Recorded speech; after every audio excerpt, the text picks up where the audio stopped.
జై శ్రీమన్నారాయణ.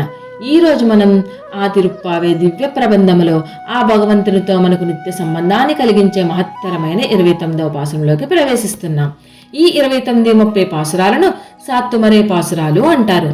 గోపికల బృందం స్వామితో వ్రత సాధనమైన పరా కోసం వచ్చామని పైకి చెబుతున్నా వారి మనసులోని నిజమైన మనోభీష్టం ఆ స్వామి పదదాస్యం, నిత్య కైంకర్యం, 7 జన్మలలో కూడా ఆ పరమాత్మతో సంబంధాన్ని కలిగి ఉండడం.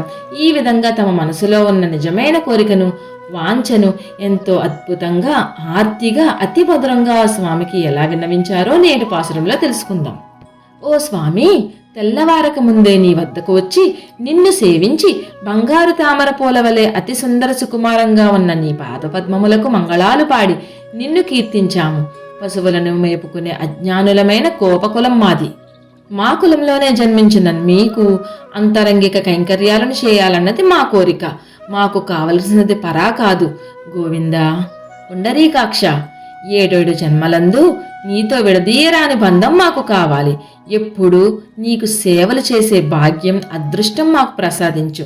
మీ సేవ తప్ప మరి ఏ ఇతర విషయాలు పట్ల కోరిక లేకుండా మా మనసులను శుద్ధి చేయి స్వామి అని ఆండాళ్ తల్లి ఈ పాసురంలో భగవంతుడితో శాశ్వత సంబంధాన్ని కోరుకుంటుంది. అందుకే దీన్ని భగవత్ సేవయే ఫలం అని అంటారు. ఆండాళ్ దివ్య తిరుడుగలే శరణం. ఈ అందమైన పూలజడ నరసాపురం శ్రీ ఆదికేశవ ఎంబేరమన్నారు కోవిలలో గోదాదేవికి అలంకరించబడి ఉన్నది.